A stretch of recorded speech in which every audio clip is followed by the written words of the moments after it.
MS Excel 2016 के इस अध्याय में आप सीखेंगे रिप्लेस फॉर्मूले का उपयोग करना। रिप्लेस फॉर्मूले का उपयोग करके हम टेक्स्ट के एक भाग को दूसरे टेक्स्ट से बदल सकते हैं। यहाँ पर आपको ये लग सकता है कि सब्स्टिट्यूट फॉर्मूले का उपयोग भी इसी चीज के लिए किया जाता है, पर रिप्लेस फॉर्मूले में और सब्स्टिट्यूट फॉर्मूले में अंतर होता है। इन दोनों फॉर्मूलों में क्या अंतर होता है ये हम आपको इस वीडियो के अंत में बताएंगे। पहले हम रिप्लेस फॉर्मूले का उपयोग देख लेते हैं। यहाँ पर हमने एक एग्जाम्पल शीट बनाई हुई है जिसमें ओल्ड टेक्स्ट है, यानी ये हमारा ओरिजिनल टेक्स्ट है जिसमें कि हमको कुछ बदलाव करना है, और न्यू टेक्स्ट का ये जो कॉलम है इसमें जो चीजें दी हुई हैं ये हमको ओल्ड टेक्स्ट के किसी कैरेक्टर या टेक्स्ट से रिप्लेस करनी है, और अपडेटेड टेक्स्ट में हम फॉर्मूला लगाएंगे। अब ये जो पहला एग्जाम्पल है, हमारा जो ओल्ड टेक्स्ट है या ओरिजिनल टेक्स्ट है ABCDEFG, इसमें हम D की जगह पर ये @ का साइन लगाना चाहते हैं, यानी जो D है उसको @ के साइन से हमको रिप्लेस करना है। तो अब हम यहाँ पर फॉर्मूला लगाते हैं। सबसे पहले इक्वल टू, फिर टाइप करना शुरू करेंगे रिप्लेस। ये यहाँ पर देखिए रिप्लेस दिखाई दे रहा है, डबल क्लिक करेंगे तो ये पूरा फॉर्मूला यहाँ आ जाएगा। अब यहाँ से हम आर्ग्यूमेंट लेते जाएंगे। सबसे पहला आर्ग्यूमेंट है ओल्ड टेक्स्ट, तो ये ओल्ड टेक्स्ट वाला सेल हम सिलेक्ट कर लेंगे। वो टेक्स्ट सिलेक्ट करना है जिसमें हमको फेरबदल करनी है। कॉमा लगाएंगे। कॉमा लगाने के बाद अगला आर्ग्यूमेंट है स्टार्ट नंबर, यानी जिस कैरेक्टर को हमको रिप्लेस करना है उसकी स्टार्टिंग पोजीशन क्या है वो हमको देखनी होगी। हम काउंट करना शुरू करेंगे लेफ्ट से, 1 2 3। डी जो है वो 4th पोजीशन पे है, तो यहां पर हम लिख देंगे 4। स्टार्टिंग पोजीशन जो है या स्टार्टिंग नंबर हमारा हो गया 4। फिर कॉमा लगाएंगे। अब यहां पर नंबर ऑफ कैरेक्टर्स अगला आर्ग्यूमेंट है, यानी डी से लेकर के हमको आगे जितने कैरेक्टर्स रिप्लेस करना है उतने यहाँ पर नंबर्स डालना है। हम केवल डी को रिप्लेस करना चाहते हैं, यानी केवल एक कैरेक्टर है, इसलिए यहाँ पर डालेंगे 1। फिर कॉमा लगाएंगे। लास्ट आर्ग्यूमेंट है न्यू टेक्स्ट, यानी वो टेक्स्ट जो कि हमको डी की जगह पर या ओल्ड टेक्स्ट की जगह पर डालना है, वो है @ का साइन। तो हमने इस सेल को सिलेक्ट कर लिया। अब ब्रैकेट क्लोज करेंगे और एंटर प्रेस करेंगे। ये देखिए यहाँ पर ABC और D रिप्लेस होकर के उसकी जगह पर आ गया है @ का साइन और फिर EFG। ये जरूरी नहीं है कि हम केवल एक ही कैरेक्टर रिप्लेस करें। अगर हमको एक से ज्यादा कैरेक्टर्स रिप्लेस करना हो तो हम वो भी कर सकते हैं। एक से ज्यादा कैरेक्टर्स को रिप्लेस करके उनकी जगह नया कैरेक्टर या नया टेक्स्ट डाल सकते हैं। उसके लिए हम दूसरा एग्जाम्पल देखते हैं।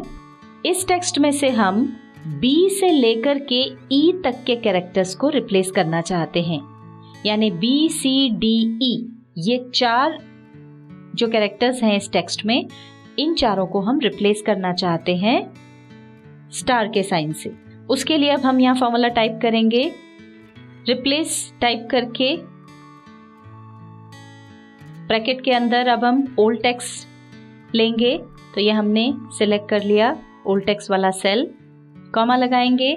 अब स्टार्ट नंबर, यहाँ पर हमको स्टार्टिंग पोजीशन लेनी है, तो चूंकि हम B से शुरू कर रहे हैं और ये सेकंड नंबर पर है, तो यहाँ पर हम लिख देंगे 2। कॉमा लगाएंगे। अब हमको नंबर ऑफ कैरेक्टर्स जो हमको रिप्लेस करना है वो यहाँ पर डालना है, तो B से लेकर E तक होते हैं 4 कैरेक्टर्स, तो यहाँ पर हम डालेंगे 4। कॉमा लगाएंगे। और अब न्यू टेक्स्ट, यानी वो टेक्स्ट जो कि हमको इन 4 कैरेक्टर्स की जगह पे डालना है, तो ये हम इस सेल को सिलेक्ट कर लेते हैं, ब्रैकेट क्लोज करेंगे और एंटर प्रेस कर देंगे। ये देखिए BCDE ये चारों कैरेक्टर्स रिप्लेस हो गए हैं स्टार के साइन से। नीचे हमने कुछ और एग्जाम्पल लिए हैं। यहाँ पर एक सेंटेंस है हाउ आर यू, इसमें हमने आर की पूरी स्पेलिंग की बजाय केवल आर लिख दिया है। अब हम इसको रिप्लेस करना चाहते हैं ARE से। तो हम फॉर्मूला लगाएंगे। यहां से हमने रिप्लेस ले लिया। ओल्ड टेक्स्ट में हम इस सेल को चुन लेंगे।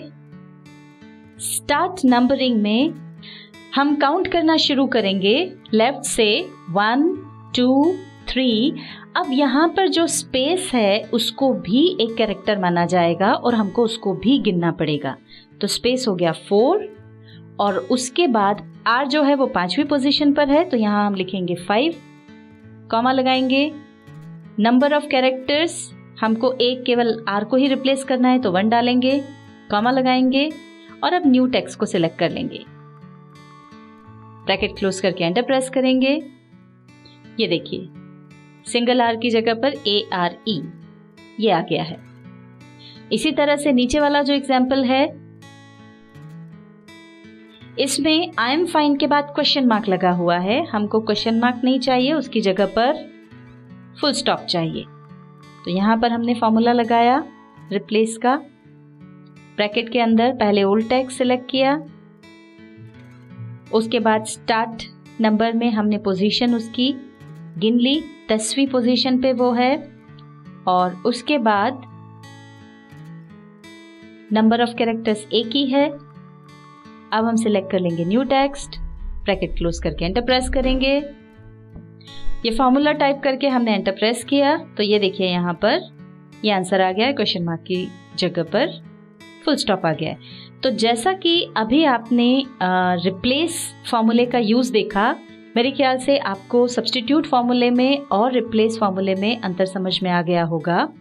वैसे तो हम पिछली वीडियो में आपको सब्स्टिट्यूट फॉर्मूले का उपयोग बता चुके हैं, पर यहाँ पर रिप्लेस फॉर्मूले और सब्स्टिट्यूट फॉर्मूले में अंतर समझाने के लिए हम एक बार फिर से आपको सब्स्टिट्यूट का फॉर्मूला लगाकर बता रहे हैं। मान लीजिए ये जो आई एम फाइन वाला सेंटेंस है, इसमें हमको फाइन को सब्स्टिट्यूट करना है गुड से। अब यहाँ पर हमने फॉर्मूला लगाया सब्स्टिट्यूट का। टेक्स्ट में जो हमारा टेक्स्ट है जिसमें हमको कोई चीज बदलनी है, फेरबदल करना है, उसको हम सिलेक्ट कर लेंगे, कॉमा लगाएंगे। इन्वर्टेड कॉमास के अंदर हम ओल्ड टेक्स्ट लिखेंगे। हमको फाइन चेंज करना है इसलिए यहाँ फाइन लिखा है, और चूंकि सब्स्टिट्यूट फॉर्मूला केस सेंसिटिव होता है इसलिए यहाँ F कैपिटल है तो हमने भी F कैपिटल लिखा है। अब कॉमा लगाएंगे। नया टेक्स्ट जिससे कि हमको इसको बदलना है वो है गुड। इन्वर्टेड कॉमास के अंदर हम लिख देंगे गुड और ये ब्रैकेट क्लोज करके अब हमने एंटर प्रेस किया। ये देखिए आई एम फाइन की जगह आई एम गुड हो गया है। अगर हम कैपिटल F टाइप नहीं करते, इसकी जगह स्मॉल f टाइप करते, तो फिर ये टेक्स्ट यहाँ पर सब्स्टिट्यूट नहीं होता। हम ये करके देख लेते हैं। ये कैपिटल F को हमने स्मॉल f कर दिया और अब हम एंटर प्रेस करेंगे। ये देखिए ये आई एम फाइन का आई एम फाइन ही है, यहाँ पर ओल्ड टेक्स्ट न्यू टेक्स्ट से सब्स्टिट्यूट नहीं हुआ है। इसका मतलब सब्स्टिट्यूट फॉर्मूला जो होता है वो केस सेंसिटिव होता है, जबकि रिप्लेस फॉर्मूले में इससे कोई फर्क नहीं पड़ता है क्योंकि वहां हम पोजीशन गिनते हैं। स्टार्टिंग पोजीशन से लेकर जितने भी कैरेक्टर्स या टेक्स्ट चेंज करना उतना आप गिन करके डाल दीजिए। इस फॉर्मूले में पोजीशन इंपॉर्टेंट होती है।